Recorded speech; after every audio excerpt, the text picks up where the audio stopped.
मैं Shubhrakanti Das, director and CEO Dream life Advisory. And today हमारे साथ है mister Sumit Motwani. He is from Rajkot, Gujarat.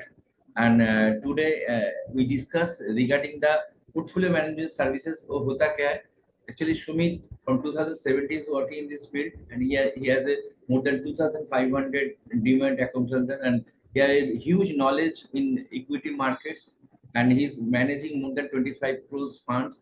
So आप देख लेते हैं कि एक्चुअली ये पीओ सर्विस कैसे काम करते हैं। एज ए नॉर्मल इन्वेस्टर हम इसमें कैसे कैसे इसमें आ सकते हैं। Over to Sumit, and thank you for coming in our channel dream life advisory. Welcome. नमस्कार शुभ्रा जी, थैंक यू इतना अच्छा इंट्रोडक्शन देने के लिए। And once more thank you कि आपने मुझे ये प्लेटफॉर्म पे इनवाइट किया and you are giving me the opportunity to share my knowledge. For sharing the knowledge, if you don't mind, can I share my screen right now? Definitely. Okay, once again namaste. आज what I want to discuss is portfolio management services. Portfolio management service को short form में PMS बोलते हैं, and it is one of the equity related product, right? उसमें हम देखेंगे equity investment the intelligent way. मेरा यहाँ पे intelligent way बोलने का मतलब क्या है? मैं ये कहना चाहता हूँ कि आज अगर कोई भी आम इंसान अगर किसी भी एजेंट या एडवाइजर के पास जाता है तो उसको सिर्फ एक ही एडवाइस मिलती है कि आप म्यूचुअल फंड में पैसे डालिए, आप एसआईपी कीजिए, आपके पैसे ग्रो होंगे। अगर कोई और एग्रेसिवली जाना चाहता है तो उसको उसका फ्रेंड सर्कल, ब्रोकर ग्रुप एक दो शेयर सजेस्ट कर देते हैं और वो उसी शेयर को लेकर बैठ जाता है और उसका जो रिस्क है वो कॉन्सेंट्रेटेड हो जाता है। मैं ये नहीं कह रहा हूँ कि ये दोनों वे जो है वो गलत है। मैं ये कह रहा हूँ कि जो चीज हमको एक वेल्थ क्रिएट करने का ऑप्शन दे रही है उसको हम गाइडेड वे के थ्रू क्यों नहीं जा रहे हैं, राइट? जैसे हम म्यूचुअल फंड पे भरोसा करते हैं कि भाई म्यूचुअल फंड को हम आप पैसा देंगे और वो वहां पे एक एक्सपर्ट बैठेगा जो फंड रिसर्च कर रहा है, उसमें वो हमारी तरफ से ऑन आवर बिहाफ इन्वेस्टमेंट करने वाला है। तो ऐसा ही कुछ इक्विटी में डायरेक्ट ऑप्शन हो सकता है कि नहीं? I want to discuss on that. And it is ये जो मैं बोल रहा हूँ PMS, portfolio management service, is actually a 50 lakh ticket size product. SEBI के गाइडलाइंस के हिसाब से अगर आपके पास 50 लाख रुपए है तो ही आप पीएमएस में इन्वेस्ट कर सकते हो। लेकिन उसमें भी मेरे पास आपके लिए बहुत ही अच्छी गुड न्यूज है जो हम आगे देखेंगे। Okay, so let's start with who am I. Let me introduce myself once again. मेरा नाम सुमित मोटवानी है और मैं एक सर्टिफाइड फाइनेंशियल प्लानर हूँ। सर्टिफाइड फाइनेंशियल प्लानर वो होता है जो आपके जन्म से लेकर आपकी मृत्यु तक और उसके बाद भी आपकी असेट्स कैसे आगे ट्रांसफर होंगी with the help of will, वो पूरे लाइफ साइकिल में आपको फाइनेंशियल गाइड कर सकता है। सर्टिफाइड फाइनेंशियल प्लानर एक सर्टिफिकेशन है जो यूएसए की बोर्ड की तरफ से दिया जाता है। पूरे वर्ल्ड में 3.25 लाख लोग हैं जो ये कह सकते हैं कि I am certified financial planner, और इंडिया में बात करें तो 25 से 30 हजार ही होंगे, right? I am also a proud member of Angel One sub broker community. Okay, I am one of the elite sub brokers. We come in one of the top 300 Angel One sub brokers. Recently Motilal Oswal की franchise के साथ हम start किया है काम। We are in the industry since 2017 और currently मैं 2500 से ऊपर डीमेट अकाउंट होल्ड कर रहा हूँ। मेरे बास्केट में 2500 से ज्यादा इन्वेस्टर्स हैं जिनकी कंप्लीट असेट्स काउंट करें तो 25 करोड़ से ऊपर होगा। Okay, so that is all about me. What is our agenda is today that we will first understand what is equity market. उसके बाद मैं इक्विटी मार्केट में क्यों इन्वेस्ट करना चाहिए इसके ऊपर डिस्कस करेंगे। पावर ऑफ कंपाउंडिंग क्या होता है और रूल ऑफ 72 और 114 क्या है। उसके बाद हम देखेंगे इंपॉर्टेंस ऑफ फंडामेंटल एनालिसिस। अगर हम स्टॉक मार्केट में इन्वेस्ट कर रहे हो, अगर फंडामेंटल एनालिसिस नहीं है अपने पास तो दिक्कत होने वाली है। और उसके बाद हम देखेंगे कि स्टॉक सिलेक्शन में क्या चैलेंजेस आते हैं और उसका सॉल्यूशन क्या है। सो आर वी गुड सुब्रा जी, हम आगे बढ़ Yes, yes, सकते हैं? absolutely. ओके, सो सुब्रा जी ये सेशन मैं थोड़ा इंटरेक्टिव रखूंगा, आपकी साइड से भी थोड़ा पार्टिसिपेशन चाहिए। मेरा पहला क्वेश्चन आपको ये है कि आपके हिसाब से इक्विटी क्या है? What do you mean by equity? Equity मतलब जो हम लोग कोई भी कंपनी में इन्वेस्ट करते हैं, जो उनका बिजनेस के लिए वो लोग मार्केट से उठाते हैं, that's called equity. Perfect, equity यानी हिस्सेदारी जो आपने कहा। ओके, एकदम सिंपल भाषा में मैं आपको बताऊं तो एक अगर बिजनेस पर्सन, एक स्टार्टअप है, अगर उसको बिजनेस ग्रो करना है तो फर्स्ट चैलेंज इज मनी, उसको फाइनेंस चाहिए। अभी फाइनेंस के लिए दो ऑप्शन है अपने पास, या आप लैंडिंग कर सकते हो या या पार्टनरशिप कर सकते हो। तो लैंडिंग के लिए तो अपने पास बहुत सारे ऑप्शन है, आप इंस्टीट्यूट से ले सकते हो, प्राइवेट इक्विटी ले सकते हो, फ्रेंड ग्रुप सर्कल में से ले सकते हो। दूसरा ऑप्शन है अपने पास पार्टनरशिप। पार्टनरशिप अपन क्या करते हैं, पब्लिक के पास जाते हैं, हम जाते हैं एक इंस्टीट्यूशन के पास जिसका नाम है SEBI, SEBI security exchange board of India. पूरे इंडिया में शेयर मार्केट रिलेटेड जो भी instruments, products, away services available है, वो सारे सेबी के अंडर गाइडलाइंस में आती है। SEBI is one of the regulator जो पूरा मार्केट को रेगुलेट करता है। तो अगर आपका कोई स्टार्टअप है और आपको उसमें फंड रेज करना है, तो आप क्या करोगे, आप सेबी के पास जाओगे और उससे परमिशन लोगे और इनिशियल पब्लिक ऑफरिंग आप लेके आओगे, that is known as IPO. जाओ, जो लोग डीमेट अकाउंट ओपन करते हैं वो स्पेशली आईपीओ अप्लाई करते हैं, जिसमें नई कंपनी मार्केट में लिस्ट होती है और वहां से आप उसकी हिस्सेदारी खरीद सकते हो, right. So this is what equity market is. तो मैं ये बोल सकता हूँ कि अगर आपके आसपास कोई दूध का बिजनेस कर रहा है, दूध बेच रहा है, तो वो भी शेयर मार्केट के साथ कनेक्टेड है। Can I say that? Yes. Yes, definitely. Normally क्या होता है, लोग जब मार्केट ऊपर या नीचे जाते हैं तो घबरा जाते हैं, वो उसका कंसेप्ट या बेसिक्स नहीं समझते। बेसिक्स क्या है, जो भी चीज आज आपके आसपास मिल रही है, कपड़े, दूध, जूते, गाड़ियां, टूथब्रश, टूथपेस्ट, जो भी है, ये सारी कोई ना कोई कंपनी मैन्युफैक्चर कर रही है और वो सेल कर रही है मार्केट में। तो वो कंपनी में हम हिस्सेदारी ले रहे हैं स्टॉक मार्केट के थ्रू। तो अगर अपनी लोकल मार्केट में अगर आपको मंदी जैसा माहौल दिख रहा है, तो it will definitely reflect on stock market as well, right. तो अगर मार्केट बहुत तेजी जा रहा है, तो इसका सीधा सीधा अर्थ यह है कि हम एज अ इंडियन सिटीजन, हम मार्केट में अच्छा खासा पैसा यूज कर रहे हैं, कंज्यूम कर रहे हैं। अगर आप आईफोन ले रहे हो, that means you have a higher paying capacity, you are a big consumer. तो यस। ऑब्वियसली आईफोन के जो एप्पल कंपनी है उसके शेयर ऊपर जाएंगे, ठीक है। मेरा आपसे नेक्स्ट क्वेश्चन है, आपने एक्सचेंज के बारे में सुना है? Do you know what is exchange? Exchange तो एक प्लेटफॉर्म होगा जहां से ये पूरा प्रोसेस होता है, जो भी परचेज परफेक्ट। है, सेल्स। परफेक्ट। एक्सचेंज क्या रोल प्ले करता है हमारे इंडिया में? करंटली जो दो प्रोमिनेंट एक्सचेंज है वो है नेशनल स्टॉक एक्सचेंज और बॉम्बे स्टॉक एक्सचेंज। ये स्लाइड में जो आपको पीछे बिल्डिंग दिख रहा है वो बॉम्बे स्टॉक एक्सचेंज का बिल्डिंग है जो मुंबई में है, राइट। नेशनल स्टॉक एक्सचेंज भी मुंबई में है, लेकिन ये दो ऐसे प्लेटफॉर्म है जहां पर एक बायर और सेलर आके मिलता है और शेयर्स का बाइंग और सेलिंग करता है। एक चीज बहुत कंफ्यूजन रहती है एक नॉर्मल इन्वेस्टर को कि मेरा अकाउंट किसी ब्रोकर के पास है, से फॉर एग्जांपल एंजल वन, तो मैंने तो शेयर बेच दिया एंजल वन पे, राइट। ऐसा नहीं होता है। आप जब शेयर बेच रहे हो एंजल वन पे, तो angel one is not the person who is buying the stock. Definitely सामने कोई बायर है तो ही आपका शेयर सेल होता है, या सामने कोई सेलर है तो ही आप बाय कर सकते हो। जब बायर और सेलर मीट करते हैं तभी ट्रांजेक्शन होता है। और वो जो प्लेटफॉर्म है जहाँ पे ये चीज होती है उसे हम एक्सचेंज बोलते हैं। और आज की तारीख में जो हाई वॉल्यूम कर रही है वो है NSC, national stock exchange. And oldest is Bombay stock exchange. उसके अलावा भी बहुत सारी एक्सचेंज है, कलकत्ता में भी एक स्टॉक एक्सचेंज है, if yes. You are yes. Aware of. ऐसे अहमदाबाद में स्टॉक एक्सचेंज है, बहुत सारी स्टॉक एक्सचेंज है, पर वहां पे वॉल्यूम नहीं है, लोग वहां पे नहीं आते।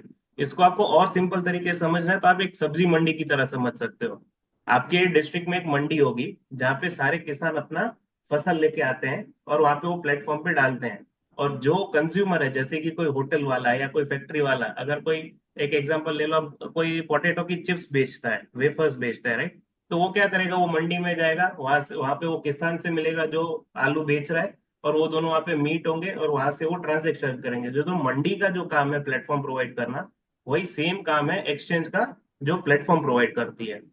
उसके बाद हम समझ जाएंगे what is market. Market is जो मंडी में जो ट्रांजेक्शन हो रहा है उसे हम मार्केट कहते हैं, और इस सब चीज को कौन रेगुलेट करता है? SEBI.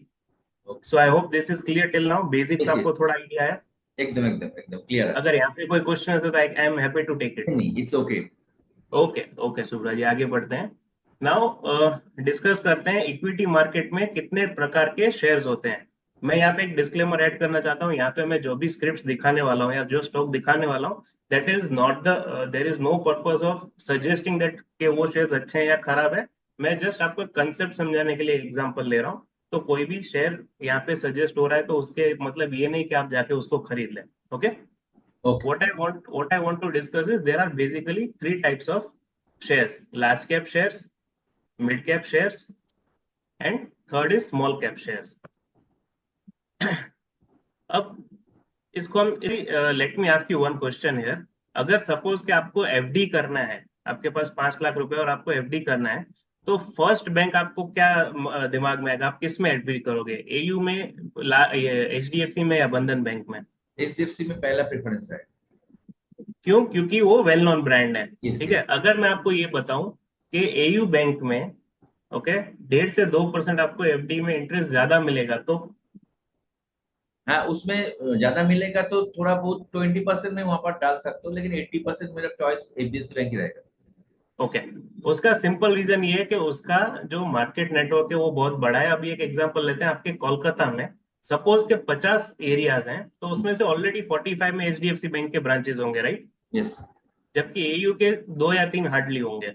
Yes yes. AU is also nationalise bank, national level पे वो काम कर रहा है। मैं किसी भी बैंक के लिए ये नहीं कहना चाहता कि ये खराब बैंक है या छोटा बैंक है, no. I just want to share what is there market capitalisation.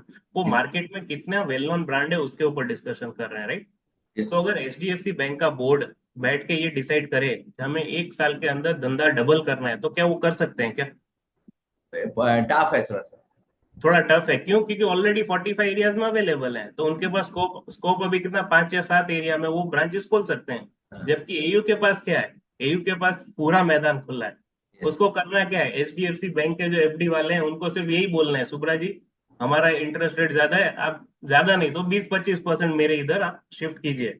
Yes तो उसका business 2 times, 3 times, even 10 times जा सकता है, यस राइट? इसको अगर बिजनेस मेरा ज्यादा गया तो ऑब्वियसली उसके शेयर का प्राइस है वो ज्यादा बढ़ेगा। Yes yes.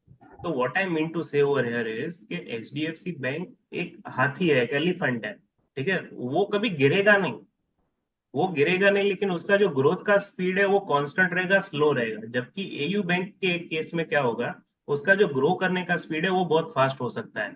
यस वो यस। चढ़ेगा भी उतना स्पीड पे, और अगर एक बहुत बड़ा डिफॉल्ट आ गया, 1,000-2,000 करोड़ का सपोज के कोई लोन डिफॉल्ट हुआ, एनपीए हो गया, तो वो गिरेगा भी उस हिसाब से।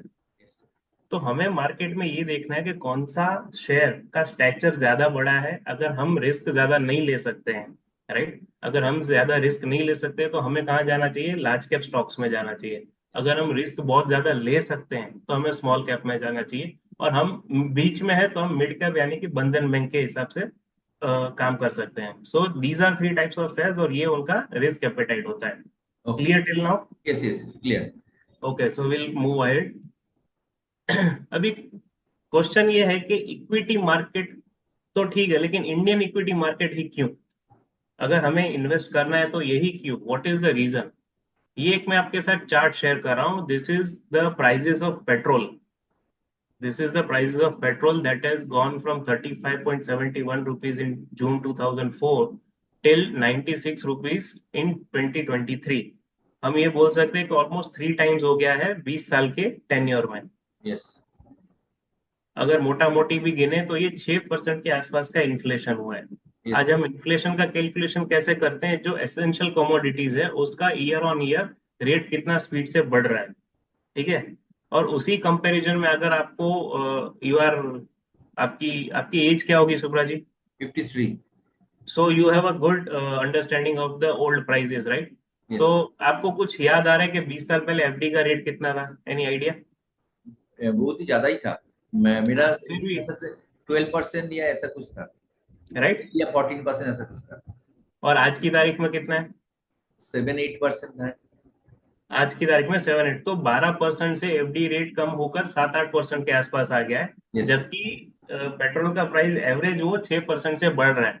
और यस अपना जो इन्वेस्टमेंट है एफडी का, जो सेफ माना जाता है, एकदम सिक्योर माना जाता है, वो कम आ रहा है। यस। तो ऑब्वियसली हमें कोई ऐसा ऑप्शन चाहिए कि जहां पे हमारा पैसा एटलीस्ट इतनी स्पीड से ग्रो करे कि वो इन्फ्लेशन को बीट करके उसके बाद भी 2-3% ज्यादा अपने को रिटर्न दे पाए। एकदम। तो ही हम पॉजिटिव आएंगे, नहीं तो हम नेगेटिव में रह देंगे। अगर मैं आज की तारीख में 100 रुपए इन्वेस्ट कर एफडी में डालता हूँ और 1 साल के बाद मेरे को 106 रुपए वापस मिलते हैं, तो पेट्रोल का प्राइस तब तक 100 का 106 हो जाएगा। तो यस आज भी जो पेट्रोल मैं 100 रुपए में खरीद रहा हूँ, साल के बाद भी मेरे को मेरा जो परचेस पावर है पैसा बढ़ने के बाद भी, वो तो सेम ही रहा, यस। राइट? तो हमें कुछ ऐसा प्रोडक्ट चाहिए। मैं ये नहीं बोल रहा हूँ एफडी खराब है, नहीं, please mind that. FD is a very good instrument depending on the situation. अभी हम इक्विटी मार्केट का डिस्कशन कर रहे हैं, इसलिए मैं जस्ट पॉइंट ऑफ कंपैरिजन दिखा रहा हूँ। आपका इन्वेस्टमेंट ऐसी जगह पर होना चाहिए जहां पे एटलीस्ट वो इन्फ्लेशन बीट करे।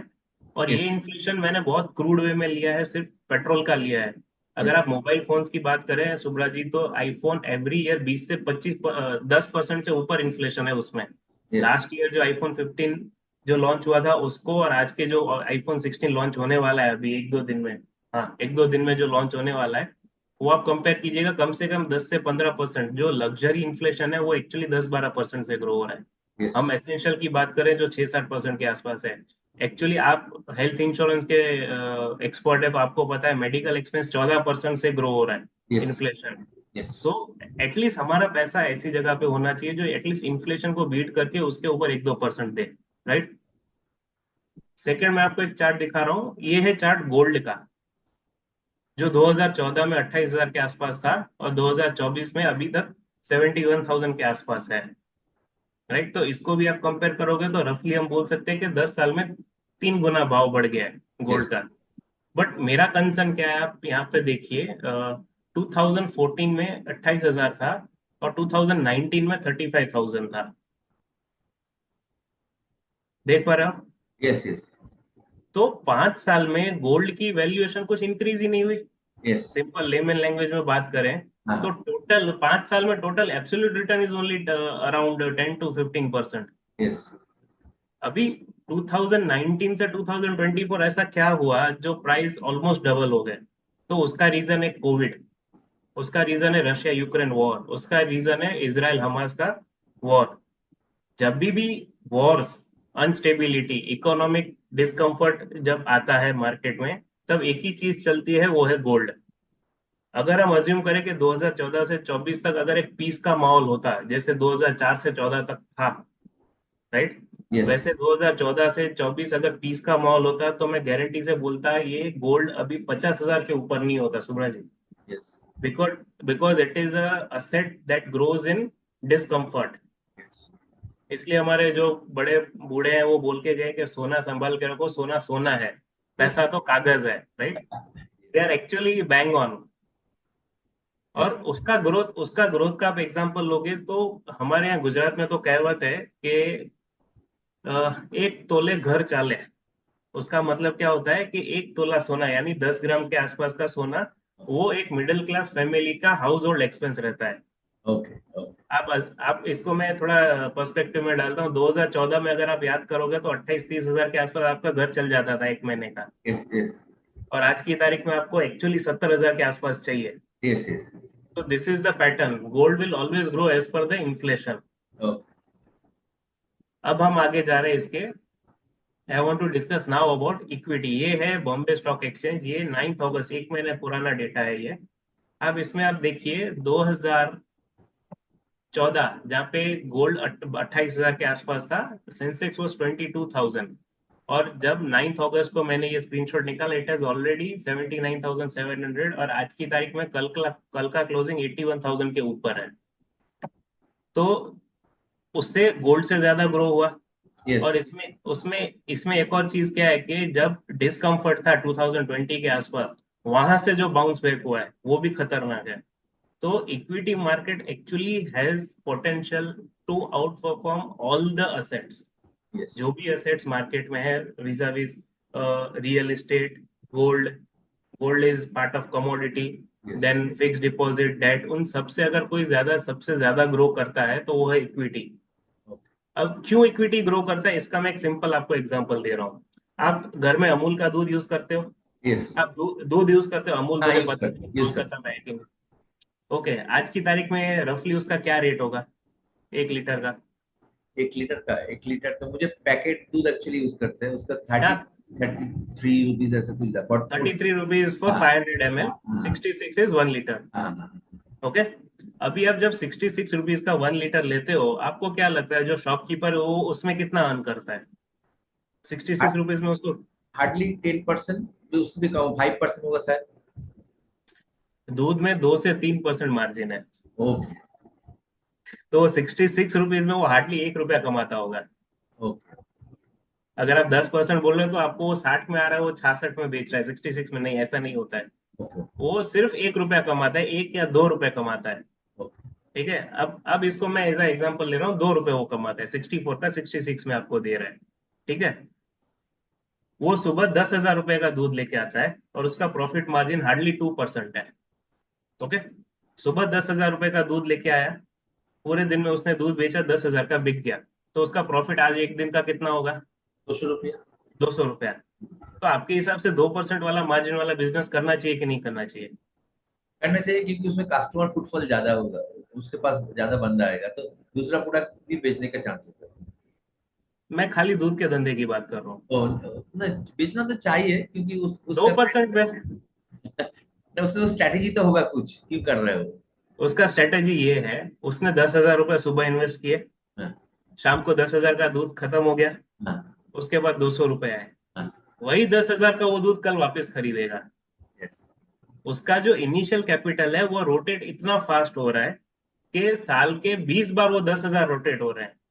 यस, यस, साल के 20 बार वो 10,000 रोटेट हो रहे हैं, तो उसको पूरा महीना के लिए 3 लाख रुपए इन्वेस्टमेंट की जरूरत नहीं, उसे वो 10 लाख रुपए में वो 3 लाख का धंधा कर रहा है। यस, यस, मतलब 3 लाख के धंधे में 2% मार्जिन यानी 6,000 रुपया। यस, तो वो 10,000 रुपया उसको एक महीने के अंदर 6,000 रुपए का प्रॉफिट दे रहा है Subra ji. Yes, yes, yes, this yes, is capital reinvestment. Yes, तो जो धंधे में ताकत है, जो बिजनेस में ताकत है पैसा ग्रो करने की, वो किधर भी नहीं है। बाकी जितनी भी असेट क्लास है वो इन्वेस्टमेंट असेट क्लास में। आप रियल एस्टेट लिया, आप बैठ गए, 10 साल तक बैठ के आपका वही कैपिटल वही जमा का जमा रहा। समझ रहे हो आप? यस, लेकिन बिजनेस जो है वो पैसा रोटेट करता है, तो जितना पैसा रोटेट होता है तो वही सेम इन्वेस्टमेंट पे उसको वो मल्टीपल रिटर्न्स देता है। यस, इसलिए equity market has the highest rate of growing. Yes, इसलिए पिछले 2020 से लेकर 2024 तक Sensex has gone from 22,000 to more than 80,000। It is almost at 3.5-4 times. Yes, इतना आपको रिटर्न कहीं नहीं मिलेगा। यस, अभी पावर ऑफ कंपाउंडिंग की हम बात करें, आई होप टिल हियर आपको क्लियर है। या मैं क्लियर, क्लियर, क्लियर, एकदम। Okay. So based on this, जैसे मैंने आपको बताया कि सेम इन्वेस्टमेंट पे मल्टीपल रिटर्न्स मिलते हैं, उसको हम बोलते हैं कंपाउंडिंग। और पावर ऑफ कंपाउंडिंग क्या है? इस तरह का कुछ कंपाउंडिंग होता है। कंपाउंडिंग में आपको बेनिफिट क्या मिलता है कि आप अज्यूम करो ये जो ब्लू लाइंस है वो आपका रेगुलर इन्वेस्टमेंट है, राइट? ओवर द पीरियड आपका जो इन्वेस्टमेंट है वो सेम सेम रहेगा, आप बढ़ा नहीं रहे हो। यस, लेकिन उसी रिटर्न पे आपको जो रिटर्न मिलना शुरू हो रहा है, आप 10-15 साल के आसपास देखो, तो आप जितना इन्वेस्ट कर रहे हो उससे ज्यादा रिटर्न ग्रो हो रहा है। Orange is your returns. Yes, तो यस, जैसे आप उसको टाइम दोगे, ठीक है, आप इतना डालोगे तो आपको इतना मिलेगा। फिर थोड़ा समय जाएगा, आप इतना डालोगे आपको थोड़ा ज्यादा मिलेगा। एक टाइम आएगा आप इतने में आपको इतना ही मिलेगा। उसके बाद आप इतना डालोगे इतना मिलेगा, फिर इतना इतना इतना, मतलब आपका जो इन्वेस्टमेंट पार्ट है वो सेम रहेगा। यस, लेकिन जो रिटर्न है वो रिटर्न के ऊपर कंपाउंड होंगे। जैसे मैंने आपको दूध के धंधे का एग्जांपल दिया, यस, उसी 10,000 में आप 3 लाख का टर्नओवर कर रहे हो, यस, और आप 3 लाख में 2% 6,000 कमा रहे हो, साल का आप 60% रिटर्न अर्न कर रहे हो, सॉरी महीने का आप 60% रिटर्न अर्न कर रहे हो। इसको आप ईयर वाइज लेके जाओ तो कहाँ जाके फिगर रुकता है? यस, यस, 2 साल में आपका कैपिटल बाहर आ जाए, 2 महीने में आपका कैपिटल बाहर आ जाता है। So this yes, is the power of compounding. जो लोग इक्विटी मार्केट में इन्वेस्टमेंट करने का सोच रहे हैं, मैं उनको हार्टली एक रिक्वेस्ट करूंगा कि अगर आप इक्विटी मार्केट का कोई भी प्रोडक्ट ले रहे हो, आप म्यूचुअल फंड ले रहे हो, पीएमएस ले रहे हो, इवन आप अपने हिसाब से कोई स्टॉक भी ले रहे हो, अगर आप उसको 3 या 5 साल का टाइम नहीं दे सकते तो आपको इक्विटी मार्केट से दूर रहना चाहिए। यस, तो power of compounding actually kicks after 10 to 15 years. Before that you will not see the magic. Okay. अभी अभी this is one of the rule that is very convenient for a simple investor, जो अपने आप अगर आप decision लेना चाहते हो सुब्रा जी के ये पर्टिकुलर इन्वेस्टमेंट मेरे लिए सूटेबल है कि नहीं, राइट, तो ये आप अपने हिसाब से कैलकुलेट कर पाओगे। मैं आपको एक रूल इंट्रोड्यूस करता हूँ, रूल ऑफ 72। रूल ऑफ 72 आपको ये बताता है कि जो इन्वेस्टमेंट है वो आपका पैसा कितने टाइम में डबल कर सकता है, राइट? अभी फॉर एग्जाम्पल आपने अभी एफडी का हमने एग्जाम्पल लिया जो अराउंड 7% इंटरेस्ट दे रहा है, ठीक है? तो आज अगर मैंने 1 लाख रुपए एफडी में डाला तो कितने साल में वो एफडी का 1 लाख का 2 लाख हो जाएगा? सो सिंपल, 10 साल, because 72 divide by 7, rate of interest return आपको क्या मिल रहा है? 7%। तो आप 72 को डिवाइड बाय 7 करोगे तो answer will be something around 10 point something. हम पॉइंट समथिंग में नहीं जाएंगे। 10 अगर उसका फिगर आ रहा है दैट मीन्स 10 साल में आपका पैसा रफली डबल हो जाएगा। यस अभी उसके सामने सपोज कोई ऐसी एसेट है जो आपको 12% रिटर्न दे रही है। For example simple mutual fund आपको 12% रिटर्न दे सकता है, यस पास्ट में दिया है तो हम अज्यूम कर रहे हैं कि आगे भी देगा। तो आप 72 डिवाइड बाय 12 कीजिए तो आंसर इज 6। 6 तो आपका जो इन्वेस्टमेंट है वो म्यूचुअल फंड में कितना हो जाएगा? 6 साल में डबल। 6 साल में डबल। और अगर वही एसेट आपको 15% रिटर्न देती है तो 15% तो 4.5 साल में डबल होगा। 4.5 5 साल, 5 साल में डबल। रफली अपने 5 साल पकड़ते हो। This is rule of 72। अब आपको कोई भी इंश्योरेंस एडवाइजर जो ट्रेडिशनल प्लान बेच रहा है, ठीक है, उनका जो वे ऑफ थिंकिंग, जो उनका वे ऑफ सेलिंग क्या होता है कि आप 50,000 रुपए भरते हो, 10 साल में आपका पैसा डबल हो जाता है। या 50,000 आठ डालिए, 10 साल के बाद गारंटीड आपको मैं 2 लाख रुपए दूंगा। तो उसको आप ये सिचुएशन में डाल के देखिए, 4 टाइम्स होता है तो क्या आंसर आता है उसका। मैं आपको दूसरा एक टेबल दे देता हूँ जो आपके इधर साइड में आ गया। रूल ऑफ, अगर आपको उसने बोला 50,000, 50,000 का 2 लाख हो गया, मतलब 4 टाइम्स हो गया। हाँ तो आप उसको 144 डिवाइड बाय करेंगे, आंसर लेंगे तो आपको जवाब मिल जाएगा कि वो कितना परसेंट ऑफ रिटर्न से ग्रो कर रहा है। That will be around 15%। तो वो एक अच्छा रिटर्न है। अगर आपका कोई इंश्योरेंस एडवाइजर आपको सजेस्ट करे कि ये ट्रेडिशनल प्लान है, उसमें आप 50,000 डालिए, 10 साल के बाद वो 2 लाख हो जाएगा, तो वो करने जैसा है क्योंकि 15% रिटर्न अच्छा है। पर अगर उससे कम कुछ जा रहा है और आप 10 साल रुकने के लिए रेडी हो तो you should think about some equity product. Yes ठीक है, मैं यहाँ पे इंश्योरेंस और इक्विटी कंपेयर नहीं कर रहा हूँ, जस्ट आपको एक पर्सपेक्टिव दे रहा हूँ कैलकुलेशन कैसे होता है। I hope this is clear till now. Yes yes clear.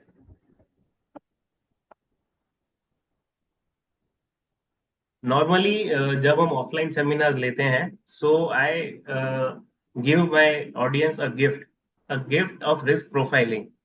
कई बार क्वेश्चंस ये आता है कि आप इक्विटी सजेस्ट कर रहे हो पर एक्चुअली इक्विटी मेरे लिए है कि नहीं, yes right? Equity market is very volatile. आपको गोल्ड, अगर अगर आपके पास गोल्ड था बजट से पहले और बजट के दिन उसका कस्टम ड्यूटी कम हो गया, तो क्या हुआ? गोल्ड का रेट गिर गया। तो यस कभी आपको ये मन में थॉट है सुब्रा जी कि मैं अपना सोना बेच दूं? नहीं नहीं नहीं होता। कितना कॉन्फिडेंस है गोल्ड के ऊपर यस कि कोई बात नहीं, गिरा तो अपन और लेंगे, राइट? अगर है पैसा तो और लेंगे, नहीं तो एटलीस्ट बैठेंगे। बेचने का तो सोचना ही नहीं है गोल्ड में। एक्चुअली उसको एक शगुन माना जाता है घर में। शगुन माना जाता है, यस। तो वही चीज अगर इक्विटी में होती है तो वी गेट वेरी स्कैर्ड कि यार ये तो नीचे जा रहा है, कल कंपनी रहेगी नहीं रहेगी पता नहीं, अभी तो बेचो। Yes this kind of thought comes to various people. Yes सबको नहीं आएगा। कोई इंसान ऐसा होगा गिरेगा तो और खुश होगा, चलो मैं और डालता हूँ पैसा। यस कोई इंसान क्या बोलेगा, चलो गिरता है ठीक है मैं वेट करता हूँ, देखता हूँ, अगर उठता है तो ठीक है, नहीं उठता है तो फिर कुछ सोचूंगा। और कई लोग जैसे गिरते हैं फटाफट बेचने आ जाते हैं। तो आपकी रिस्क प्रोफाइल क्या है? This is what is actually risk profile. Yes हम एक एक्टिविटी करते हैं, 10 क्वेश्चंस उनको देते हैं, उनको अलग अलग इन्वेस्टमेंट रिलेटेड क्वेश्चंस पूछते हैं। उससे हम जज करते हैं कि भाई एक्चुअली जो इन्वेस्टर के साथ मैं डील कर रहा हूँ वो एग्रेसिव है, बैलेंस्ड है या कंजर्वेटिव है। अगर वो कंजर्वेटिव है तो हम उसको सजेस्ट करते हैं कि आप आइडियली 40 to 50% अपना पोर्टफोलियो इक्विटी में डालिए। यस 100% नहीं, अगर आपके पास 100 रुपए तो 50 रुपए तक का इक्विटी देखिए। 50 आप भले दूसरे कंजर्वेटिव एफडी गोल्ड जैसे प्रोडक्ट्स देखिए। अगर आप एग्रेसिव हो तो at least you should be investing 70 to 80% equity. So this is how we do the risk profiling. और उसके बाद हम सजेस्ट करते हैं कस्टमर को कहाँ पैसे इन्वेस्ट करने हैं। This is very important. हम जब डॉक्टर के पास जाते हैं तो वो कैसे अपना डायग्नोसिस करता है first? So yes this is one of the diagnosis tool for financial advisor. Yes after we are also doctors for their financial health, right? एकदम। उसके बाद आता है, अगर हम स्टॉक्स की बात करते हैं तो वेरी इंपॉर्टेंट चीज इज फंडामेंटल एनालिसिस। आज इक्विटी मार्केट में दो प्रकार के एनालिसिस होते हैं। कोई भी प्रोडक्ट को एनालिसिस इक्विटी मार्केट में करने के दो वे हैं। एक फंडामेंटल एनालिसिस है और दूसरा टेक्निकल एनालिसिस है। टेक्निकल एनालिसिस आपको ये बताता है कि शॉर्ट टर्म में प्राइस एक्शन क्या होने वाला है, किसी भी स्टॉक का प्राइस का मूवमेंट किस तरफ जाएगा, वो आपको टेक्निकल एनालिसिस में बताया जाए, जानने को मिलेगा। उसमें बहुत सारे चार्ट्स इन्वॉल्व होते हैं, इंडिकेटर्स, कैंडल्स, वो सारी चीजें होती हैं। When you are thinking of investing for a long term perspective कि भाई मुझे 3 साल, 5 साल, 10 साल भूल जाना है और मेरे को इन्वेस्ट करके बैठना है, तो आपको करना पड़ेगा फंडामेंटल एनालिसिस। फंडामेंटल एनालिसिस में क्या होता है, जो कंपनी में हम इन्वेस्ट कर रहे हैं उसका एक्चुअली बैकग्राउंड क्या है, उसका बिजनेस प्रोफाइल क्या है, उसका बिजनेस स्ट्रेंथ क्या है। ठीक है, हम वो चाहे उसकी बैलेंस शीट, उसके प्रॉफिट एंड लॉस, उसको स्टडी करते हैं, और उसमें से जो हमको आइडिया आता है, जो क्रक्स मिलता है, उसके ऊपर हम डिसाइड करते हैं कि ये कंपनी 10 साल 20 साल के लिए इन्वेस्ट कर सकते हैं या नहीं। Right. So one of the example is EPS, earning per share. जितने शेयर्स उस कंपनी के बाजार में अवेलेबल है, उसके सामने वो कंपनी प्रॉफिट कितना कर रही है, तो higher the EPS better is the company. Yes. ठीक है, उसका नेट इनकम माइनस जो उसने डिविडेंड दे दिया है, उसको माइनस करके उसका जो नेट इनकम है उसके उसको डिवाइड करेंगे उसके जितने भी शेयर्स मार्केट में अवेलेबल है, तो higher the EPS better is the company. Second एक रेशियो आता है PE, stock price to earning ratio. Earning per share ऊपर हमने देखा, ईपीएस, उसका जो आंसर मिला उसको हम डिनोमिनेटर में रखेंगे, और ऊपर रखेंगे स्टॉक का प्राइस करंटली क्या चल रहा है। तो पीई का जो रेंज है वो 1 से 30 के बीच में है, तो वो कंपनी फेयर वैल्यूड है, 30 के ऊपर ओवर वैल्यूड है, और नेगेटिव में है तो there are some issues in the company. Debt to equity, company के ऊपर डेट कितना है, अगर उसके ऊपर 1 करोड़ का डेट है और उसका इक्विटी का वैल्यू सपोज के 2 करोड़ है, तो उसका आंसर इज 0.5। तो 1 2 3 is good, more than 3 is highly leveraged company. जितना कम आंसर आता है उतना अच्छा है। ठीक है, ये मैंने आपको सिर्फ 2 3 एग्जांपल दिए जो फंडामेंटल एनालिसिस का एक पार्ट है। ऐसे 20 से 25 अलग अलग चीजें होती है जिसको हम कंपेयर करते हैं। ये सब कुछ पूछना था सर? हाँ, एक्चुअली और एक टर्म हमने सुना था, इबिटा। एबिटा, हाँ, तो earning before income and tax. जो भी कंपनी का, आप इसको ऐसे बोल सकते हो, ग्रॉस प्रॉफिट। कोई भी कंपनी का ग्रॉस प्रॉफिट है उसको हम इबिटा बोल सकते हैं रफली, बहुत टेक्निकल अभी नहीं जा रहा हूँ। उसके बाद आता है उसका टैक्स पार्ट अपने निकाल देते हैं, उसके बाद उसका आता है नेट प्रॉफिट। ठीक है, ये सब चीजें किस में आती है? फंडामेंटल एनालिसिस में आती है। अब सुब्रा जी बताइए, आप ये सब चीज कर सकते हो क्या किसी कंपनी का, खुद के हिसाब से? नहीं तो ये मतलब एक्चुअली नॉर्मली पॉसिबल नहीं है सब टाइम। वो नहीं, एक्सपर्ट ये जो जो ये चीज जो देखते हैं, जो लोग करते हैं, वो भी आपके मेरी तरह इंसान ही है। हाँ, वो कर सकते हैं, मतलब ये कर सकते हैं, हम मतलब कैलकुलेट ये कर सकते हैं, इसको हम ये कर सकते हैं क्योंकि ये डेटा अवेलेबल है मार्केट में। डेटा अवेलेबल है मार्केट में। ठीक है, शेयर मार्केट में कितनी कंपनीज होंगी लिस्टेड, एनी आइडिया? निफ्टी 50 में तो 50 कंपनीज जो भी होगा, और बाकी का तो है बहुत सारे अभी है जो लिस्टेड होता है, बाद में कुछ कुछ डीलिस्टेड भी हो जाता है फ्यूचर में, तो पता नहीं। लिस्टेड आज की तारीख में कितनी होगी, कोई गैस, रफ गैस? 5-6 thousand या उसके ज्यादा। अराउंड 8,000। ओके। अराउंड 8,000 कंपनी का ये डेटा अवेलेबल है, NSEindia.com, BSEindia.com। These are the two official websites of the NSE and BSE। Okay. You can find all this data. उसके अलावा बहुत सारी वेबसाइट्स है, स्क्रीनर.in, स्टॉक टिकर करके बहुत सारी ऐसी वेबसाइट है जिससे आपको डेटा मिल सकता है। Moneycontrol is one of the good application. Motilal Oswal की 360 research is one of the good application where you can find all this data. अब मुझे ये बताइए, ये डेटा आपको मैं दे भी देता हूँ, आपके ऑन हैंड भी है, how much time do you have to actually invest in studying, learning all this things? Do you have that वो काइंड ऑफ टाइम? वो बहुत टाइम लग जाएगा, और एक्चुअली क्या है कि देखिए मैं एक ट्रेड में हूँ, मेरा टाइम पूरा जाता है मेरा ही में, तो मेरे लिए पॉसिबल नहीं है कि रिसर्च के लिए टाइम देना, तो हम कोई स्पेशलिस्ट के पास जाए, that is better. Perfect. So what are the challenges in stock selection? जब आप स्टॉक सिलेक्शन में जा रहे हो तो आपको क्या चैलेंजेस आते हैं? You have 3 challenges। One is time, second is money, and third is knowledge. Yes. जो मैंने आपको फंडामेंटल एनालिसिस की चीजें अभी बताई, that is the part of knowledge. If you have time, so you can invest that in your knowledge. आप अपना knowledge बढ़ाइए, उसके बाद आप टाइम दीजिए रिसर्च पे, उसके बाद आपके पास पैसा है तो आप इन्वेस्ट कीजिए।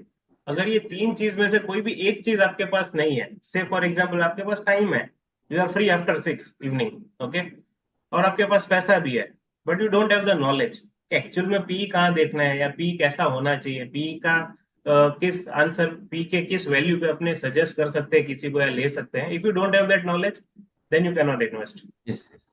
Let's say you have knowledge, पी आपको पता है, एबिट आपको पता है, and you have the money as well, ठीक है, but you don't have the time. आप रात को 10 11 बजे आसपास आप वापस आ रहे हो, आपका काम ही इतना हेक्टिक है, you don't have the time, so आप रिसर्च नहीं कर सकते।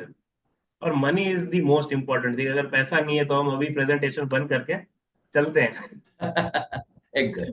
Money is the primary requirement, वो मैं अज्यूम कर रहा हूँ कि अपने हम सबके पास है, अभी यस मैं वो अज्यूम करके चल रहा हूँ। पर नॉलेज और टाइम, अब ये सारी चीजें जब इकट्ठी होती हैं तब एक्चुअल में आप स्टॉक सिलेक्शन कर सकते हो। So yes these are kind of the challenges, but very good part is I have a solution. मेरे पास इसका solution, if you give me the permission I can share that solution. Yes yes definitely, please go ahead. Please, okay, let me introduce to you portfolio management services जैसा 50 लाख का product, उसका retail ticket size मैं आपको offer कर रहा हूं, जिसमें आप मिनिमम इन्वेस्टमेंट 3 लाख के आसपास कर सकते हैं, और हम इसको बोलते हैं intelligent advisory portfolios, what we call it IAP। Intelligent portfolio advisory portfolios में क्या होता है, आप एक फंड में एक RIA होता है, रजिस्टर्ड इन्वेस्टमेंट एडवाइजर होता है। जैसे फंड मैनेजर होता है वैसे एक रजिस्टर्ड इन्वेस्टमेंट एडवाइजर होता है। वो रजिस्टर्ड इन्वेस्टमेंट एडवाइजर क्या करता है, अपने हिसाब से 20 से 30 कंपनी का प्री सिलेक्टेड पोर्टफोलियो आपके बिहाफ पे बाय कर लेता है। और ओके ये जो प्रोसेस होती है वो 100% ऑटोमेटेड होती है, और वो जो पोर्टफोलियो उसको हम 24/7 with the help of AI उसको वॉच करते हैं। अभी जो 25 से 30 कंपनी का जो सिलेक्शन है वो ऐसे ही 8,000 कंपनी से सिलेक्शन नहीं आता है। उसका सिलेक्शन होता है टॉप 500 में से। पहले हम एक टॉप 500 का सिलेक्शन क्राइटेरिया रखते हैं, यस उसमें से फिर हमको जो एडिशनल क्राइटेरिया डालने के, भाई प्रमोटर का स्टेक होल्डिंग कितना है। आज कोई भी कंपनी है, एग्जाम्पल ले लीजिए रिलायंस। आज रिलायंस रिलायंस क्यों है, because it is a promoter driven company. Yes I am just giving an example, उसमें जो मुकेश अंबानी का जो स्टेक है वो बहुत हाई है, he is the key decision maker. हम इसे ऐसे देखते हैं कि अगर रिलायंस बोर्ड ऑफ डायरेक्टर्स चलाते, मुकेश अंबानी नहीं ड्राइव होता, तो शायद इतना एग्रेसिवली वो ग्रो नहीं कर रही होती। यस यस उसके कंपैरिजन में आप ITC देखिए, नेस्ले देखिए, Hindustan Unilever, these are called MNC companies, multinational companies. उसका कोई प्रमोटर स्टेक इतना हाई नहीं होता है, वो बोर्ड ऑफ डायरेक्टर्स चलाते हैं।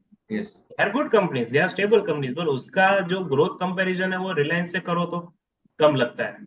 यस ITC नहीं चलता है तो 3 साल तक नहीं चलता है, राइट। उसके डिसीजंस अच्छे होते हैं, उसका बिजनेस मॉडल अच्छा है, but it is not a promoter driven company. तो this is one of the parameter.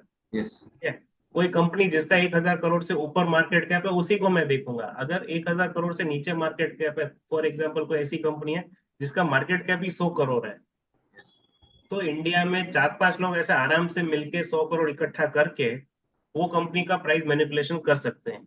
Yes that is not an ideal company for us to invest in. तो 1,000 करोड़ के ऊपर का मार्केट कैप हो गया, प्रमोटर ड्रिवन कंपनी हो गई, इस तरह से एक फिलोसॉफी होती है।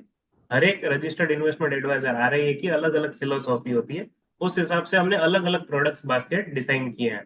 मेरे पास अभी करंटली 9 से 10 बास्केट्स हैं, जिसको बहुत ही अच्छे फंड मैनेजर्स मैनेज कर रहे हैं। एक एग्जांपल दे रहा हूँ, मेगा ट्रेंड्स करके एक रजिस्टर्ड इन्वेस्टमेंट एडवाइजर है, जिसके मालिक है, main owner is Atul Suri. Atul Suri is one of the person who used to manage Rakesh Jhunjhunwala fund. Okay Rakesh Jhunjhunwala is a legend in Indian equity market. उसके जितना बड़ा इन्वेस्टर शायद ही कोई इंडियन मार्केट में है। उसकी wealth is more than 1,000 crore, more than 1,000 crore. ठीक है, ओके तो आपको क्या लगता है किसी बंदे के पास 1,000 करोड़ है तो वो खुद मैनेज करता होगा? No Definitely, he would be having a team of people yes yes yes who would handle 200 crores. One person would be handling 200 crores, one would be handling 300 crores. Yes तो वो टीम का जो core part रहा है अतुल सूरी जी, उन्होंने 2017-18 में अपनी खुद की वॉलेंटरीली वो कंपनी छोड़ के अपनी इच्छा से एक नया मैराथन इन्वेस्टिंग मेगा ट्रेंड्स करके उन्होंने प्रोडक्ट लॉन्च किया, which he is offering in 50 lakh rupees. लेकिन हमारा उनके साथ टाइप और रिलेशन इतने अच्छे कि they are offering the same product in 3 lakh rupees. और जस्ट जस्ट टू, मैंने सुमित जी ये भी सुना कि ऐसी कुछ स्ट्रेटेजीज भी है कुछ मतलब जैसे स्टार्टअप का वो लोग क्या कि छोटा सा बिजनेस को शुरू करता है, फिर 2 4 5 साल में उसको वॉल्यूम मिलता है, उसका ग्रोथ, फिर क्या कि वो बेच देता है, फिर दूसरा शुरू करता है, उस वो भी ओके, एक स्ट्रेटेजी है। वो प्राइवेट इक्विटी है, that is called private equity. Okay वो जो चीज है उसमें शेयर मार्केट का रोल नहीं आता है। व्हेन ऐसे शेयर मार्केट का रोल नहीं आता मींस कि वो कंपनी अभी तक लिस्टेड नहीं है। ओके एक स्टार्टअप क्या रहता है, मेरे पास सपोज एक स्टार्टअप का आइडिया जिसका वैल्यूएशन 100 करोड़ है, मेरे को 100 करोड़ चाहिए वो चीज करने के लिए, तो मैं अलग अलग राउंड्स करूंगा फंड रेजिंग के लिए। मैं वेंचर कैपिटलिस्ट के पास जाऊंगा, वीसी के पास जाऊंगा, और कोई मेरे को 50 करोड़ देगा, कोई 100 करोड़ देगा, ऐसे करके मैं फंड इकट्ठा करूंगा, थोड़ा अपना डालूंगा, ऐसे करके एक फंड इकट्ठा करूंगा, फिर मैं बिजनेस करूंगा, फिर वो 100 करोड़ की वैल्यूएशन को 1000 करोड़ की वैल्यूएशन पे ले जाऊंगा। अब वो जो वीसी है वो उस बिजनेस में से एग्जिट करना चाहते हैं, 100 करोड़ की valuation is already touching the 1000 crore. Okay, अब उसमें से कोई वीसी है, वेंचर कैपिटलिस्ट है, जिसने मेरे को इक्विटी, प्राइवेट इक्विटी मेरी खरीदी थी और प्राइवेट प्लेसमेंट के थ्रू मैंने उसको दिया था। अब वो बोलता है मेरे को एग्जिट करना है, तो मेरे पास तो पैसा है नहीं, जो पैसा है वो बिजनेस के अंदर है। तो अब उसको मुझे पैसा देने के लिए मैं क्या करूंगा, उसका आईपीओ लेके आऊंगा। yes, वो 1000 करोड़ की वैल्यूएशन पे मैं ये डिसाइड करूंगा कि मेरे को 30% स्टेक सेल करना है yes, रिटेल पब्लिक को। तो yes, 300 करोड़ मैं मार्केट से उठाऊंगा। मेरी इनिशियल इनिशियल मेरा इन्वेस्टमेंट कितना था, 100 करोड़ का। approve, अब मैंने 300 करोड़ बाजार में से उठा लिया। yes, तो जो वीसी को एग्जिट होना है वो भी अपने शेयर्स उसके साथ सेल करेंगे। yes, तो मैं उनको भी रिलीज करता हूँ, उनको भी प्रॉफिट देता हूँ, उसके बाद भी मेरे पास 100 सवा 100 करोड़ का प्रॉफिट बचता है। yes, तो this is also one of the ways which is also possible with us. हमारे yes, पास भी ये चीज है, ये प्रोडक्ट्स हैं, कर सकते हैं, पर उसमें minimum ticket size is 1 crore rupees. वो इतनी छोटी लेवल पे चीज पॉसिबल नहीं है, right? So it is called private equity, और वो एक अलग टॉपिक है, अलग चैप्टर है, किसी अलग प्रेजेंटेशन में हम उसको डिस्कस करेंगे। okay, currently what we are discussing is जो पावर पैक पोर्टफोलियो में आपका बनाऊंगा, जो रजिस्टर्ड इन्वेस्टमेंट एडवाइजर के थ्रू बनेगा, that will be all listed companies okay, which you yourself can also buy and sell from your demat account, that is not an issue। ठीक है, पर benefit क्या है कि जो वो पैसा है, वो जो पोर्टफोलियो है, एक एक एक्सपर्ट के अंडर में रहेगा। yes, मैं आपको एक एग्जांपल दे रहा हूँ, अतुल सूरी, ठीक है, जो आज की तारीख में 7-8 हजार करोड़ का फंड मैनेज कर रहा है, सपोज के खाली 10% स्टेक उसका रिलायंस के अंदर है, yes, जस्ट अज्यूमिंग। हाँ, तो 7 हजार करोड़ का 10% इज अराउंड 700 करोड़ रुपीज उसके पास रिलायंस के स्टॉक्स है, अलग अलग लोगों के पोर्टफोलियोज में। अभी अतुल सूरी अगर मुकेश अंबानी जी को कॉल करके बोलेगा कि सर मेरे को आपके साथ लंच करना है, तो मुकेश अंबानी उसको हाँ बोलेगा कि ना बोलेगा? हाँ बोले, हाँ बोलेगा। अगर ना बोला तो वो 700 करोड़ का बेच देगा, राइट? उसको वो कन्विक्शन नहीं है, उसको मजा नहीं है, तो वो क्या करेगा, वो सोचेगा कि ये प्रमोटर को इंटरेस्ट नहीं है बिजनेस में। yes, yes, अभी वो उसके साथ लंच ले रहा है, अभी हम दोनों एक दूसरे के साथ बात कर रहे हैं, तो हम एक दूसरे को जज कर पा रहे हैं कि नहीं कर पा रहे हैं? yes, मैं yes, अज्यूम कर पा रहा हूँ ड्रीम लाइफ एडवाइजरी क्या कर रही होगी, आप yes, अज्यूम कर रहे हो एसएम सिक्योरिटीज में कैसे काम हो रहा होगा। yes, ठीक है, तो हम दोनों के पास जो एक दूसरे के बिजनेस का जो नॉलेज है वो किसी थर्ड पार्टी के पास होने वाला है उतना। yes, मुकेश अंबानी एक्चुअली किस लेवल पे सोच रहे हैं, क्या प्लान कर रहे हैं, वो अतुल सूरी को पता होगा। तो yes, उसका कन्विक्शन रिलायंस कंपनी में उतना अच्छा होगा क्या, उतना एज अ इन्वेस्टर हम दोनों के पास होगा क्या? नहीं होगा, नहीं होगा। तो हमको क्या करना चाहिए, इंटेलिजेंट वे से जो बंदा पहुंचा हुआ है उसको पैसा दे दो। yes, अच्छा, यही चीज अगर सब आपके डीमेट अकाउंट में हो तो, आपके कंट्रोल में, आपके सामने, same cherry on the top. मेरा फिलोसफी वही है कि देखो, जो एक्सपर्ट में है, सोचो कि मैं मेरा अकाउंट में 15% कमा रहा हूँ या 20% कमा रहा हूँ, तो अगर आप एक्सपर्ट हो, अगर आप 30% कमाते हो, तो उससे 5% भी माइनस करके मुझे 25% मिलता है, तो मैं 5% ज्यादा कमाया ना, तो that is more knowledgeable thing to do ना। डेफिनेटली। अच्छा, 15% जो आप कमा रहे हो, क्या वो गारंटेड कमा रहे हो? नहीं कमा रहा वो तो, अच्छा, 30% जो मैं आपको कमा के दे सकता हूँ, गारंटेड कमा के दे सकता हूँ? यस यस, आपका नहीं नॉलेज, दे सकता हूँ, अगेन सॉरी, नहीं दे सकता हूँ। आपका 15% भी गारंटेड नहीं है, मेरा 30% भी गारंटेड नहीं है। क्यों? आप भी गोल्ड खरीद रहे हो, मैं भी गोल्ड खरीद रहा हूँ, गोल्ड का मार्केट तो हम दोनों के कंट्रोल में नहीं है। नहीं है, पर गोल्ड खरीदने का जो तरीका है वो हम दोनों का अलग है। यस, मैं आपको एक सिंपल एग्जांपल दे रहा हूँ। अभी चल रहा है सितंबर, राइट? यस, हम दोनों एक काम करते हैं, दोनों 5-5 लाख रुपए हाथ पे रखते हैं और डिसाइड करते हैं कि गोल्ड में इन्वेस्ट करेंगे खाली। ठीक है, यस, और नेक्स्ट गणेश चतुर्थी पे वापस मिलते हैं, तो दोनों के पास 5 लाख रुपए का गोल्ड के आसपास होगा, तो दोनों की वैल्यूएशन सेम होगी आपके हिसाब से कि अलग अलग होगी? अलग अलग ही होगा, 5 लाख ही डाल रहे हैं हम दोनों, 5 लाख अपने अपने हिसाब से डाल रहे हैं और गोल्ड में ही डाल रहे हैं, कोई अलग चीज नहीं करनी है हमको। हाँ, तो भी फंड वैल्यू 1 साल के बाद हम दोनों के पास अलग होगा। वो क्या डिफरेंस होगा? होगा, क्योंकि आप उसमें कब एग्जिट करोगे, फिर खरीदोगे, वो आपके हाथ में होगा, और आप जानते हो कहाँ पर ये एग्जिट करना है, कहाँ पर खरीदना है, जो मेरे पास वो नॉलेज नहीं है, वही है। Exactly exactly. दोनों स्टॉक मार्केट में इन्वेस्ट कर रहे हैं। आप भी अपने हिसाब से कर रहे हो, मैं भी अपने हिसाब से कर रहा हूँ। मेरे पास टीम है, रिसर्च है, मेरे पास सॉफ्टवेयर है, मेरे पास अल्गो है जो मेरे सारे ऑर्डर्स को एग्जीक्यूट कर रहा है। आपके पास कुछ भी नहीं है। आपके पास बस एक दोस्त है जो आपको सजेस्ट कर रहा है कि ये ले ले। Yes yes. और 90% ऑफ द केसेस में जो अपना फ्रेंड सजेस्ट करता है वो ऑलरेडी उसमें पैसा तोड़ के बैठा है, इसलिए हमको लेने के लिए बोल रहा है। वो ये सोच रहा है कि मैंने अपने पोर्टफोलियो में तोड़ा, आपके पोर्टफोलियो में मैं ही एवरेज कर रहा हूँ। Yes. So this is what is happening actually in the market. But all jokes aside, whenever you are investing your hard-earned money, even आपका थोड़ा सा इंटरप्ट कर रहा हूँ आपको। आपका ये yes, बात सुन के मुझे एक छोटा सा स्टोरी याद आ रहा है। I just yes, sharing.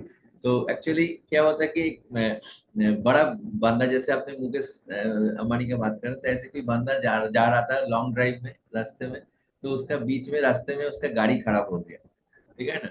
तो वहां पर जो हाई रोड पे क्या होता है कि वहां पर आसपास में कोई ऐसे बड़ा गैरेज भी ऐसा मिलना बहुत मुश्किल होता है।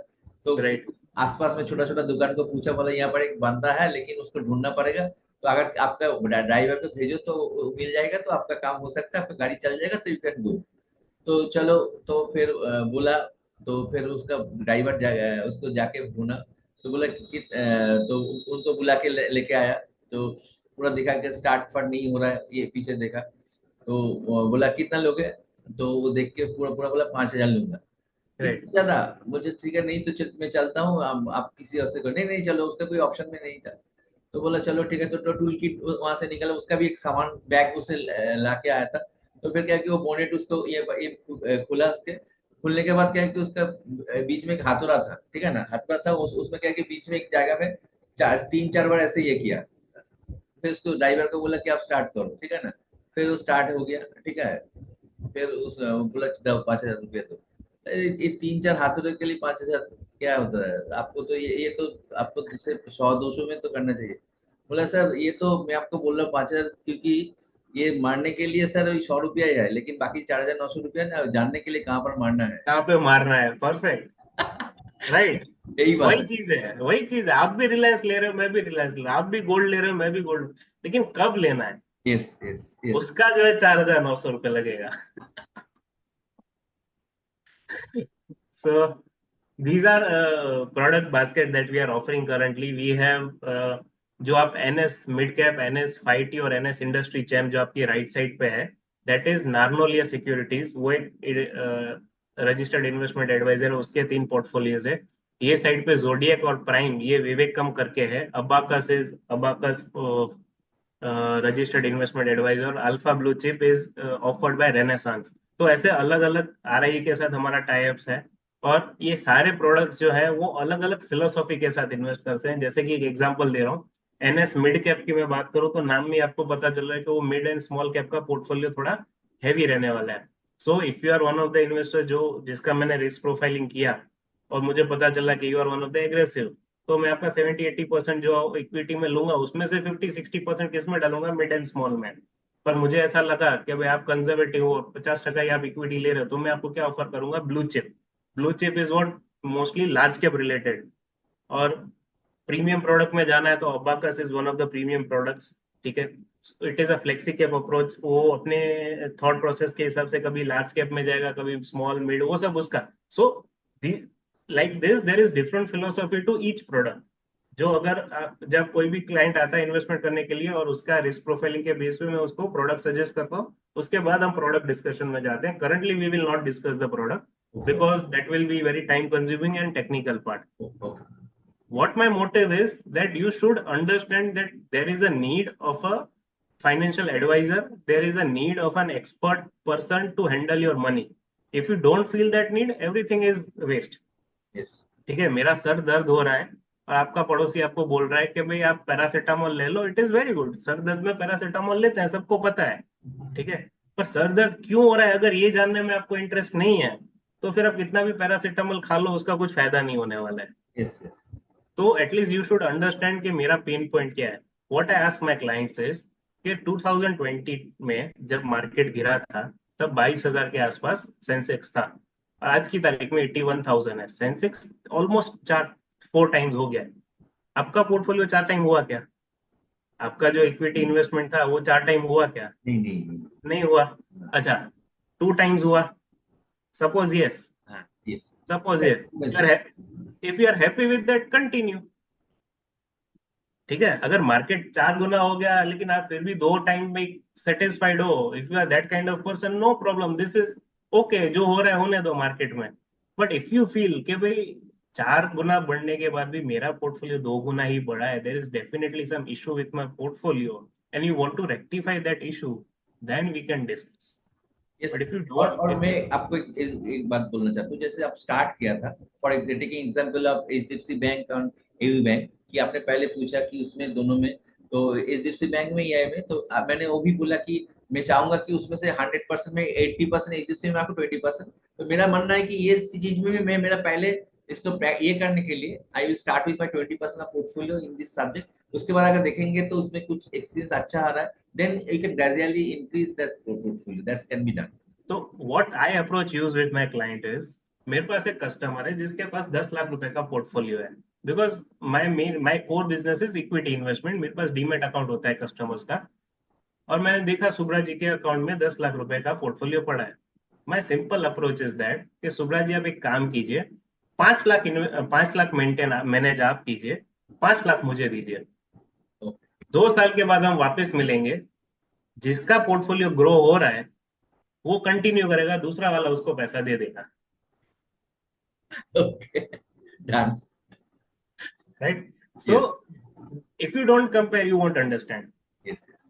कितने लोगों का म्यूचुअल फंड ऐसे भी, आज कल ही एक कस्टमर के साथ मेरा डिस्कशन हो रहा था.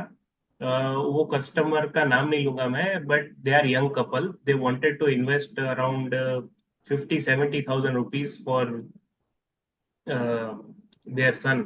उसका 1-1.5 साल का बच्चा है, उसके लिए वो 50-70 हजार रुपए डालने का प्लान कर रहे थे. They are already doing SIP with me. ठीक है, हस्बैंड वाइफ का दोनों का अलग अलग फंड में अलग अलग एसआईपी जा रहा है. तो उन्होंने मुझे बोला कि सुमित भाई, ऐसा कुछ हो सकता है कि जो female is the wife is telling to me कि भैया ऐसा कुछ हो सकता है कि जो मेरा पोर्टफोलियो उसी में हम 70,000 ऐड करें, क्योंकि इनका वाला जो पोर्टफोलियो जो आपने दिया ना वो इतना अच्छा ग्रो नहीं कर रहा है, मेरा ज्यादा ग्रो कर रहा है. तो मैंने दोनों का कंपैरिजन दिया. जो हस्बैंड का पोर्टफोलियो था वो, उसका CAGR return, annual return was around 40%, और जो मैडम का पोर्टफोलियो था वो 50%.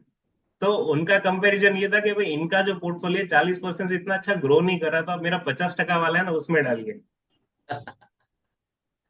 तो this is how they compare. Normal लोगों का कंपैरिजन का लेवल अभी 40%. सुब्रा जी, रूल ऑफ 72, 70 डिवाइड बाय 40, 1.25 साल के अंदर पैसा डबल होता है. Yes. People are not satisfied, they want 50%. वो तो एक ग्रीड होता है एक्चुअली, जब एक माइंड में आया था तो एक होता है एक लेवल में. तो उसका क्या सॉल्यूशन, आप कंपेयर कीजिए ना. आप 5 लाख डालिए, मैं 5 लाख डालता हूँ, और मैं तो आपका 5 लाख डाल के दूसरे कस्टमर के साथ बैठ जाऊंगा, मैं तो देखने वाला भी नहीं 5 लाख का क्या हो रहा है. But what you will be doing, हर 2 दिन में एक बार ये वैल्यू, ये स्टॉक, ये फलाना ढिमका चालू रहेगा. So I want you to have peace of mind. I want your money to grow. And let me tell you, these products have grown tremendously. जिस तरह से मार्केट ग्रो हुआ है उसी स्पीड से पिछले 4-5 साल में ये प्रोडक्ट्स ने भी रिटर्न दिया है. I am not suggesting that they are wonderful products, they are money making machines. No, equity market is not a money making machine. But if you stay invested for more than 10 years in a guided portfolio, then only you will make money. 2008 में Reliance power का issue आया था, जो issue price पे वो issue आया था, वो इशू प्राइस आज तक कभी आया नहीं. तो सिर्फ ये कहना कि भाई आप 10 साल से ऊपर इक्विटी मार्केट में रहो आपको पैसा देने का, that is also wrong. If you are with some expert, if you are in a guided portfolio, ठीक है, तो ही आपका पैसा ग्रो करेगा. इंडिविजुअली वो चीज पॉसिबल नहीं है. सो this is all about my investment side. Now if you have any questions you can definitely ask me. Yes, yes, definitely. Thank you, Shumit, for giving a time. और जो भी ये channel देख रहा है team real life, I just tell you to kindly like, share and subscribe. इसमें ऐसे बहुत सारे इंटरव्यूज, ऐसे थॉट्स, ऐसे बहुत सारे हमारा प्रोडक्ट रिलेटेड इश्यूज, इवेंट्स, और बहुत सारे ऐसे कुछ आपको जानकारी मिलेगा जिसमें से आपको कुछ इनसाइट्स मिलेगा. It is for all advisors and customers we are doing, and thanks for being with us. और सुमित, ये जो आपने सेशन किया उसमें sir, thank you for giving your valuable time in our time also. और एक्चुअली सुमित, एक्चुअली मैंने ये आपके साथ इंटरव्यू का ये डिसीजन ये लिया था क्योंकि actually I am from insurance segment और I am doing more than 22 years. So actually, I am involved with Life Insurance Corporation (LIC). 16 times MDRT member. तो एक्चुअली क्या कि मैंने देखा कि मेरा जो कस्टमर्स को एक्चुअली हम लोग क्या बेचते थे उसमें एंडाउमेंट्स, मनी बैग्स जो भी होगा, यूलिप प्रोडक्ट्स रिसेंटली लॉन्च है, उसका भी अभी क्या कि उसका भी मार्केटिंग अभी हो रहा है, पहले तो इतना नहीं था। तो मैंने देखा कि जब मैंने स्टार्ट किया था 2002 से, तो मोस्ट ऑफ द कस्टमर्स का क्या है कि डेडी ज्यादा इन्वेस्ट हुआ, क्योंकि उसमें से सेविंग्स प्रोडक्ट है ना, तो उनका आईआर कितना था 6 to 7%। तो मैंने सोचा जैसे अपने आपको डिस्कस कर रहा था रिस्क प्रोफाइलिंग में, तो उसमें से मुझे समझ है कि उनको भी ये फिर धीरे धीरे हमने क्या कि कस्टमर से बातें करके उनको थोड़ा थोड़ा म्यूचुअल फंड का भी इन्वेस्टमेंट में उसको ये किया। तो मुझे ऐसा आइडिया लगता है क्योंकि मेरा जो, क्योंकि I am also MBA in insurance financial planning, तो हमने भी वहां पर कुछ सीखा कि जैसे आपका पूरा पोर्टफोलियो ऑफ इन्वेस्टमेंट वहां से you can decide as per your risk appetite, उसमें कितने आपको डेट में होना चाहिए, कितना इक्विटी में होना चाहिए, और इस धीरे धीरे वो आपको ये कर सकते हो। तो मुझे लगता है कि जो एक चीज है डेट में जरूरी होना चाहिए, कुछ म्यूचुअल फंड होना चाहिए, कुछ ऐसे इंस्ट्रूमेंट होना चाहिए जो आप जैसे एक्सपर्ट के पास हो, that can give return more than the market, that I think so, क्योंकि we can take the expert views of that, उसमें से हम ग्रो कर सकते हैं, कस्टमर को भी ऐसे बेनिफिट्स दे सकते हैं। That's my views and that, इसीलिए आई जस्ट ये एक इंफॉर्मेशन के लिए हम लोगों ने वीडियो बना है। तो बाद में के वी कैन उसमें से फिर इंटरेक्टिव सेशन भी हम डालेंगे, और उसमें लाइव सेशन भी करेंगे with along with advisor customer, जहाँ पर सब वहाँ पर आके उनके बाद आपको क्वेश्चन भी कर सकते हैं, उनको पर्सनली भी कर सकते हैं। तो उसके बाद भी और भी क्लैरिटी धीरे धीरे आना शुरू हो जाएगा। तो ऐसे ही बात है। तो मोटा मोटी आपने जो बोला उसमें से पूरा जो आपका डिस्कशन था क्लियर हो गया कि उसमें क्यों आप ये कर रहे हो, कैसे मार्केट से अलग होगा, आपका एक्सपर्ट जो होगा उसके से मार्केट से थोड़ा सा उसको डिफरेंट आएगा। और यू कैन ये एक्चुअली ये तो बहुत ट्रांसपेरेंट है, क्योंकि वो आप पूरा देख सकते हैं, जैसे मेरा डीमैट में हम देख सकते हैं, ऐसे जो आप कर रहे हो वो भी मैं देख सकता हूँ। तो I can see the difference with in 2 to 3 years में आपको पूरा दिखना चालू हो जाएगा कि strategy wise what you are doing actually, आपका एक्सपर्ट Yes, व्यूज है।